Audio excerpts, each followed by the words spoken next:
Attention, the following broadcast has been approved by Outcasted OC. Viewer discretion is advised. Incoming transmission in 5, 4, 3, 2, 1.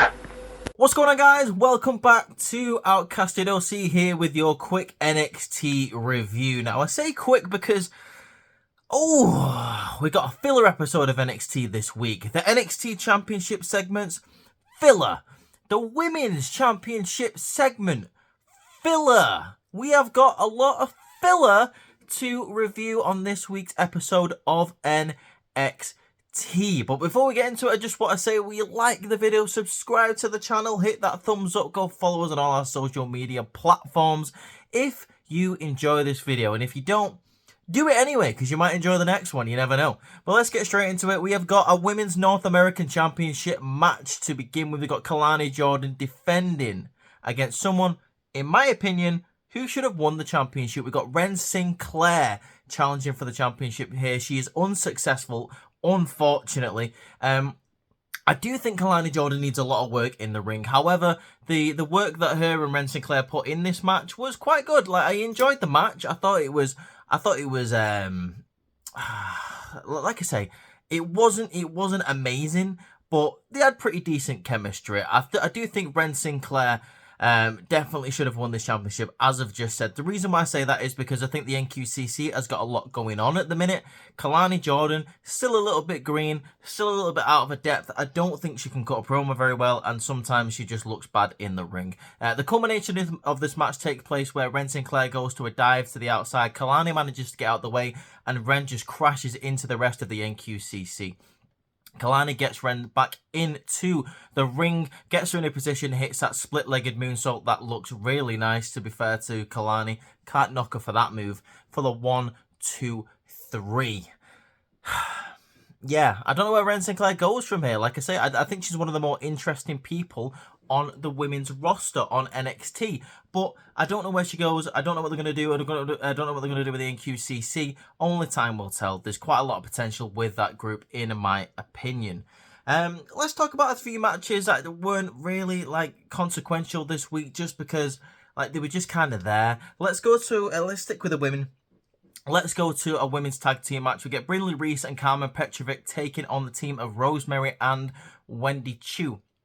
Again, not much to say about this match, to be honest with you. It was mainly there to put over Rosemary and Wendy Chu, finally, after they've been losing matches week after week after week. We finally get some love for Wendy Chu and Rosemary. They managed to beat Brindley and Carmen Petrovic after Carmen gets distracted by Ashanti the Adonis on the outside, offering her a rose, because Ashanti is a creep, and for some reason, Carmen Petrovic is falling for it. Not sure why.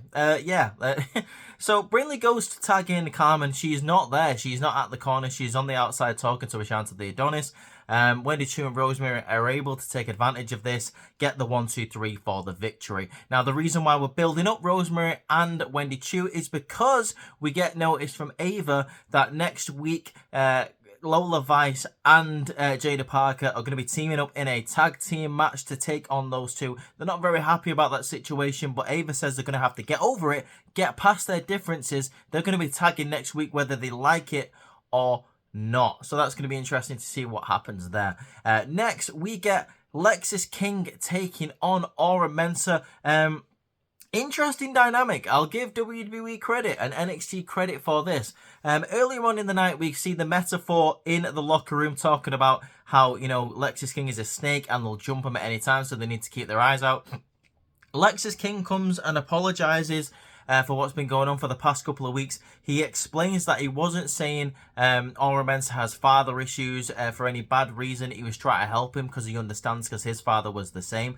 Aura Mensah is quick to dismiss this, to get angry very quickly. But Lexis King offers him his hand for a handshake, saying, you know, best of luck, may the best man win tonight.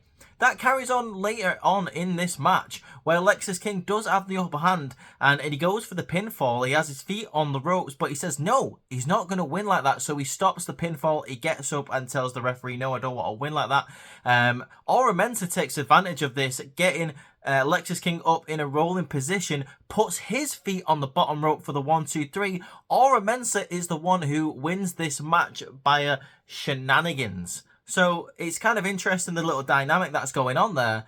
Aura Mensa was the one who cheated by beating Lexis King in that fashion. I wonder where this is going to build to. Only time will tell. Let's stick to the matches. We've got a tag team match here. The Good Brothers, Carl Anderson and Luke Gallows, taking on Hank and Tank. Hank and Tank get the victory here, which I thought was quite surprising, seeing as though they've got quite a bit of a rivalry going on with the Good Brothers here. I believe it was them who beat the Good Brothers last time, so I really thought Anderson and Gallows was going to get, the win back, maybe go into a third match at the end of this. But it looks like Hank and Tank maybe going to win this and move on to a different feud.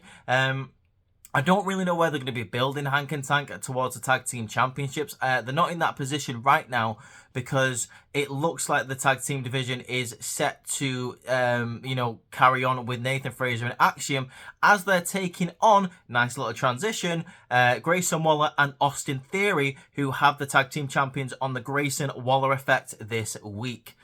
They say to the champions that, they respect them. They think they're an amazing talent. They're always fast. They never stop moving. They think they'll be great additions to the main roster as singles talents. They try to plant a seed there that Nathan Fraser and Axiom are better by themselves. Nathan Fraser is fast. He has the high flying moves, and they love that Axiom can do all the submission styles and all the high flying stuff as well. Nathan Fraser and Axiom are sure that there is nothing going wrong in Fraction, that they are on the same page. Something that can't be said about A-Town Down Under.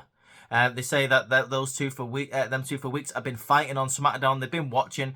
They cannot seem to get on the same page. Theory and Wally.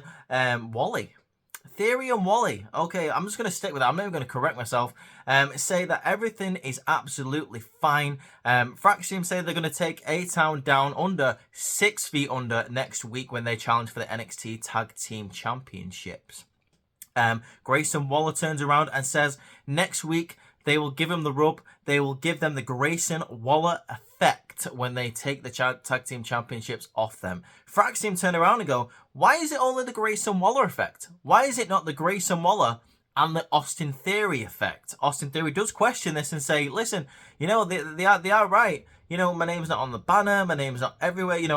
Grayson Waller doesn't really want to talk about this, so he distracts Theory by attacking Fraxium. They beat them down. So it looks like there is a little bit of dissension between A-Town Down Under, but we've also seen a bit of tension between Fraction for the past couple of weeks. So I don't really know what's going to happen here. Would I mind A-Town Down Under having a bit of a title run in NXT?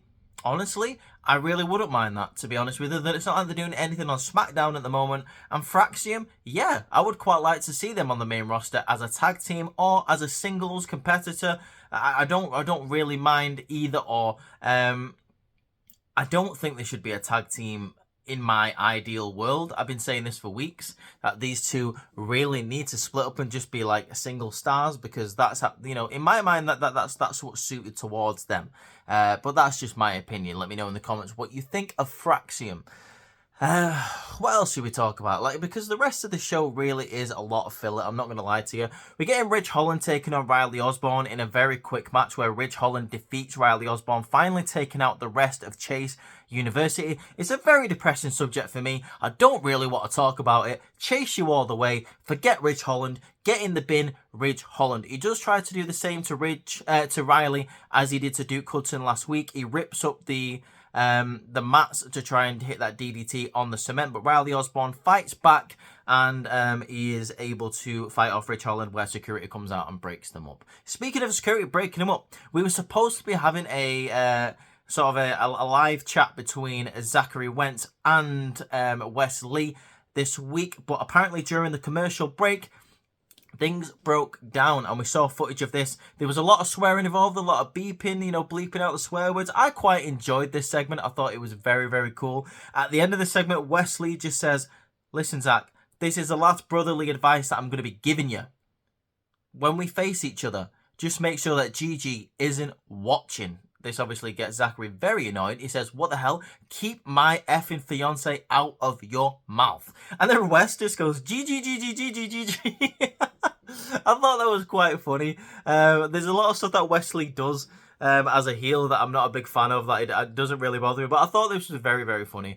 Zachary takes off the microphone and goes looking for Wesley. He finds him, and them two start fighting outside of the area where Wesley was being interviewed. I'm looking forward to that street fight next week. That's going to be very, very interesting. Speaking of interesting, let's talk about CM Punk. We get a couple of moments from him this week talking to both Ethan Page and Trick Williams. Both of them have their own press conference where they get asked questions. I'm not going to go too much into that because I don't really care about it. You lot shouldn't really care about it. It was a lot of filler where people are asking, what do you think is going to happen next week? Are you prepared to face Trick Williams / Ethan Page? Are you afraid?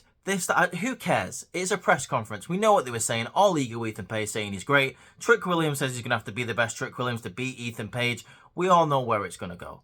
CM Punk basically has a segment with both of these guys saying, listen, if you're the man, then I'm going to raise your hand and strap that belt around you. But I'm going to call it right down the middle because I'm the special guest referee for some reason, just because it's in Chicago. My name's CM Punk, and I have to be involved in the NXT Championship scene for some reason. I have a feeling Drew McIntyre is going to show up and just cause some shit with CM Punk. They're both going to be fighting. They're going to be distracted. Ethan Page maybe retains that way, or that's how Trick Williams wins. I don't know. I do think Drew McIntyre is going to be appearing in this NXT Championship match somehow, though. That is just my opinion. But only time will tell. Like I say, the rest of the show, guys, is very filler. I'm not really sure why it was a lot of filler. We do get a training montage from Tony D'Angelo preparing for a next North American Championship opportunity. He's going to be facing Obafemi, I believe, in a couple of weeks. Obafemi has a press conference and says it doesn't matter, basically, what Tony D does, what he says to his family, what he says to his friends, what he says to anyone. He can see it in his eyes. He's afraid and he's a broken man. And that's basically all that Obafemi has to say. And that's it. That's it from Obafemi. Like I say, very underwhelming. Big filler vibes. Let's talk about Javon Evans, because obviously he's going to be taking on Randy Orton in a couple of weeks in St. Louis. Let's strap a rocket straight onto Javon Evans, because, wow, like, this guy has got a lot of stuff going for him. I think he can talk, he's so young, and he's great in the ring. He had an excellent tag team match this week with his partner Cedric Alexander taking on A-Town Down Under. Unfortunately, he wasn't able to get the victory as something happens in this match where Nathan Fraser and Axiom do come out to observe this match. Axiom does get in the way of Cedric Alexander and Javon Evans, unfortunately, costing them to the match.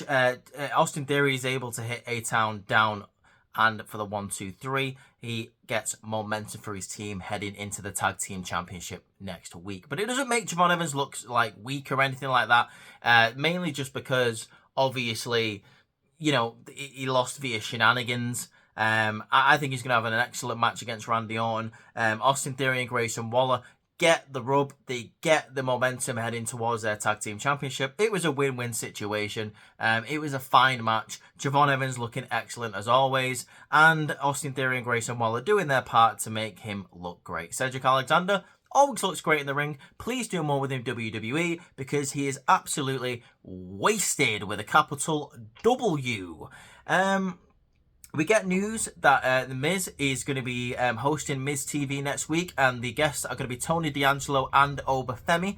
So that's what's going to be happening next week. Like I said, we're getting a stacked week of NXT in the next couple of weeks, like in St. Louis and in Chicago. It's just this week was filler. Again, I'm not going to say it anymore, but let's move on to the main event. We get a main event press conference between Roxanne Perez and Julia.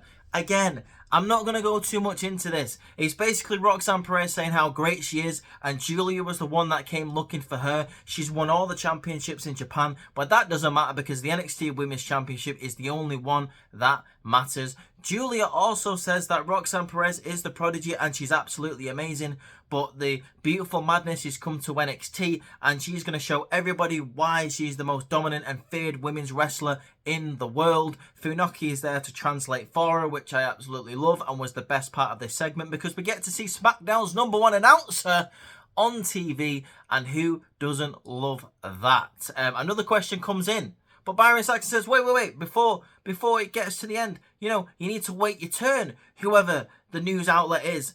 I don't know who you are, but I can't see you. Whoever asked that question needs to stop. And then all of a sudden, on the Titantron, none other than Stephanie Vacour shows up and says, I have a question.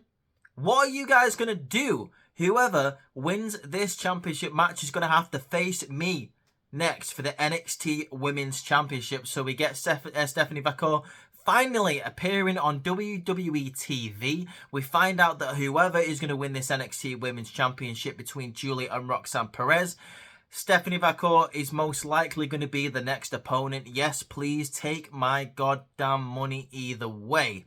I do think it's probably going to be Julia versus Stephanie Vacour. I would quite like it to be a triple threat match. Screw it. Throw Delta in there as well, because we do know that she's going to be coming to WWE eventually.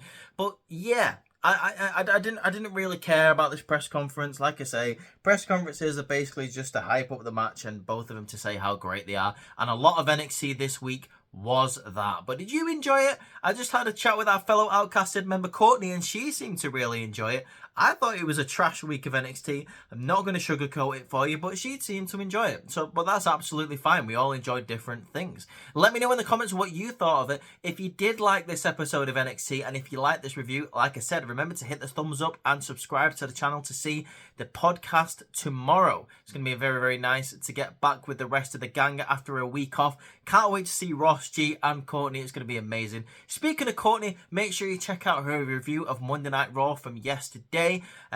Absolutely amazing episode of Monday Night Raw. There is a lot to talk about there, especially the Intercontinental Championship match between Bron Breakker and Jey Uso. Don't miss a moment of that review. Like I say, make sure you stay tuned for the podcast tomorrow, and then for Saturday morning, where you're going to be getting a review of SmackDown from either G or Ross. Guys, go follow us on our other platforms on X, on Instagram, and on TikTok at Outcasted OC. But for now, I hope you have a great rest of your Wednesday. Or Wednesday evening now, should I say. Have a great rest of your week. I hope we get a better episode of NXT next week. But for now, guys, peace out.